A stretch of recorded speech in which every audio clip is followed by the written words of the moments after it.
Kepulauan Faroe merupakan gugusan pulau di Samudra Atlantik Utara antara Islandia dan Kepulauan Shetland.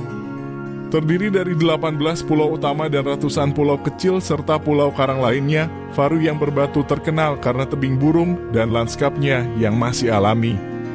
Pulau-pulau ini terkenal dengan tebing-tebingnya yang curam, fjord yang dalam, dan lanskapnya yang hijau. Dengan warisan yang memadukan pengaruh Skandinavia dan tradisinya yang unik, Kepulauan Faroe menyajikan permadani budaya yang khas di tengah-tengah pemandangan alam yang dramatis. Pulau-pulau tersebut membentuk divisi administratif luar negeri kerajaan Denmark yang berpemerintahan sendiri dengan cara yang hampir sama seperti Greenland. Selama ratusan tahun Kepulauan Faroe adalah bagian dari Norwegia sampai perjanjian Kiel tahun 1814 memindahkannya ke Denmark. Berpemerintahan sendiri sejak 1948, pulau-pulau tersebut memiliki parlemen sendiri dan mengendalikan sebagian besar pembuatan undang-undang selain pertahanan, kepolisian, dan urusan luar negeri. Namun terlepas dari pemandangan yang indah dan cara hidup yang santai, Kepulauan Faroe mungkin paling dikenal secara internasional karena operasi penangkapan ikan pausnya. Tradisi itu bernama Grindadrap atau biasa dikenal juga sebagai The Grind. Tradisi Grindadrap merupakan ritual perburuan paus tahunan yang telah menjadi bagian dari cara hidup dan budaya masyarakat Faroe. Tradisi Grindadrap pada hakikatnya merupakan bentuk mempertahankan budaya serta kebiasaan yang sudah ada sejak lama dan selalu dijalankan oleh masyarakat Faroe secara turun-temurun. Tradisi perburuan lumba-lumba dan paus di negara ini merupakan bagian dari hak masyarakat hukum adat. Tradisi Grindadrap dapat dikategorikan sebagai aboriginal subsistence huling, di mana kegiatan ini merupakan suatu tindakan perburuan terhadap satwa, paus, dan lumba-lumba, demi untuk kepentingan budaya atau tradisi yang ada pada suatu negara. Kepulauan Faroe merupakan daerah otonom yang menjadi wilayah terakhir di Eropa yang diizinkan untuk berburu mamalia laut seperti lumba-lumba dan paus. Alasannya karena Grindadrap dianggap sebagai contoh perburuan lumba-lumba asli secara tradisional. Bagi mereka, berburu dan memakan daging paus merupakan bagian dari tradisi mereka. Hal ini disebabkan lokasi Kepulauan Faroe yang berada di tengah samudera dan jauh dari Denmark, sehingga umumnya masyarakatnya berprofesi sebagai nelayan. Selain itu, karena letaknya yang jauh dari pulau lainnya, barang konsumsi di tempat ini pun terhitung sedikit dan mahal harganya. Dilakukan sejak ratusan tahun yang lalu, penduduk Kepulauan Faroe setiap tahunnya melakukan perburuan paus pilot jelang musim panas, yaitu sekitar bulan Juli dan September. Praktik penangkapan ikan paus yang telah ada selama berabad-abad. Sumber-sumber sejarah menunjukkan bahwa tradisi ini kemungkinan dimulai sejak abad ke-9 ketika Kepulauan Faroe pertama kali dihuni oleh bangsa Viking. Para Viking yang tiba di Faroe adalah masyarakat yang sangat bergantung pada alam, khususnya laut, untuk memenuhi kebutuhan hidup mereka. Paus pilot yang sering bermigrasi ke perairan di sekitar Faroe menjadi sumber makanan yang mudah diakses oleh penduduk setempat.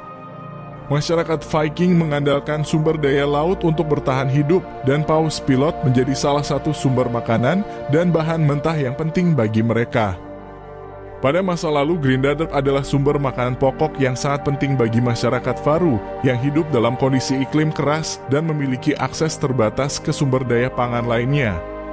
Daging paus yang tinggi protein dan lemak paus yang digunakan sebagai sumber energi sangat penting untuk kelangsungan hidup masyarakat di kepulauan terpencil ini. Tradisi Grindadrap di Kepulauan Faroe melibatkan cara dan teknik berburu yang telah berkembang selama berabad-abad. Perburuan ini dilakukan oleh komunitas secara terorganisir dengan tujuan untuk menangkap paus secara efisien dan cepat. Proses Grindadrap dimulai ketika sekelompok paus pilot terlihat di perairan sekitar Kepulauan Faroe. Kawanan paus biasanya dilaporkan oleh nelayan atau penduduk setempat yang melihat mereka. Setelah paus terdeteksi, tahap selanjutnya adalah menggiring kawanan paus ke teluk-teluk yang dangkal. Teluk ini dipilih karena memiliki perairan yang lebih dangkal sehingga paus lebih mudah ditangkap. Kapal-kapal kecil digunakan untuk menggiring kawanan paus ke arah pantai. Para nelayan mengarahkan paus dengan menggunakan tali dan menggerakkan kapal sedemikian rupa agar paus merasa terpojok dan mengikuti arah yang diinginkan menuju teluk. Proses ini membutuhkan koordinasi yang baik antar kapal agar paus tidak panik dan tetap terarah menuju pantai. Setelah paus sampai di perairan dangkal teluk, proses penangkapan dimulai. Perburuan ini terjadi di pantai-pantai yang dangkal, di mana paus bisa dengan mudah dijangkau oleh para nelayan dan penduduk yang berada di pantai. Maka tidak heran jika laut di sekitar Kepulauan Faru akan berubah menjadi semerah darah setiap kali tradisi Gerindadrap ini dilakukan. Setelah semua paus dibunuh, proses pembagian daging dan lemak paus dimulai. Daging paus dibagi-bagi secara adil di antara semua peserta, termasuk nelayan yang terlibat, otoritas perburuan, serta masyarakat setempat. Tidak ada unsur komersial dalam pembagian ini. Hasil perburuan tidak dijual, melainkan didistribusikan secara gratis kepada penduduk. Sayangnya perburuan paus ini dilakukan tanpa ada standar maupun batas maksimum yang jelas terkait jumlah hewan yang diburu. Sehingga wajar saja mengundang kecaman dari berbagai organisasi pecinta binatang maupun aktivis lingkungan. Kontroversi mengenai tradisi Gerindadrap di Kepulauan Faru berpusat pada benturan antara pelestarian budaya masyarakat Faru dan kekhawatiran global terkait kesejahteraan hewan dan lingkungan. Perdebatan ini melibatkan berbagai pihak, mulai dari masyarakat Faru yang membela tradisi ini sebagai bagian dari warisan leluhur mereka, hingga aktivis dan organisasi internasional yang mengecam praktik tersebut. Masyarakat Faru memandang Gerindadrap sebagai bagian penting dari warisan budaya dan identitas nasional mereka. Tradisi berburu paus pilot ini telah berlangsung selama lebih dari 1000 tahun dan membantu mereka bertahan di lingkungan yang keras dengan sumber daya alam yang terbatas. Bagi banyak orang di Faru, Gerindadrap bukan sekadar perburuan hewan, tetapi simbol solidaritas dan cara menjaga kemandirian pangan secara berkelanjutan. Namun dari perspektif internasional, banyak aktivis dan organisasi perlindungan hewan seperti PETA dan Sea Shepherd menganggap Gerindadrap sebagai praktik yang kejam dan tidak manusiawi. Mereka mengecam cara paus diburu dan dibunuh meskipun masyarakat Faru mengklaim bahwa metode mereka berusaha meminimalkan penderitaan hewan. Para kritikus menyatakan bahwa pembantaian paus, yang sering terjadi dalam jumlah besar dalam satu waktu, menimbulkan penderitaan yang luar biasa bagi hewan-hewan tersebut, yang dianggap tidak sesuai dengan standar etika modern terkait kesejahteraan hewan. Meskipun Gerindadrap banyak dikritik dari sisi hukum internasional, perburuan paus pilot di Faru tidak melanggar hukum. Kepulauan Faru memiliki status otonomi dan peraturan mereka sendiri mengenai perburuan paus. Namun organisasi perlindungan hewan menuntut agar ada regulasi internasional yang lebih ketat untuk mengawasi atau bahkan melarang tradisi ini. Mereka mendorong Faru untuk menyesuaikan praktik mereka dengan standar perlindungan hewan yang lebih tinggi.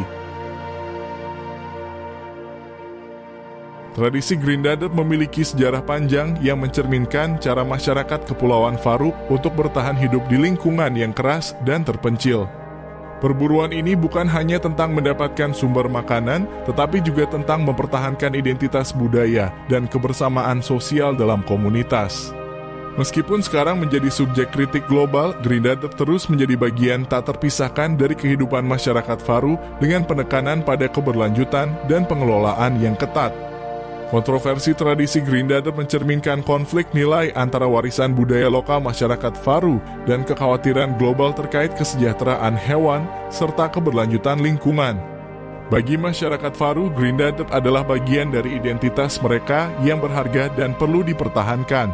Sementara bagi para aktivis, tradisi ini bertentangan dengan standar etika modern. Kontroversi ini terus berlanjut karena kedua pihak memiliki pandangan yang sangat berbeda tentang nilai-nilai budaya, etika, dan keberlanjutan.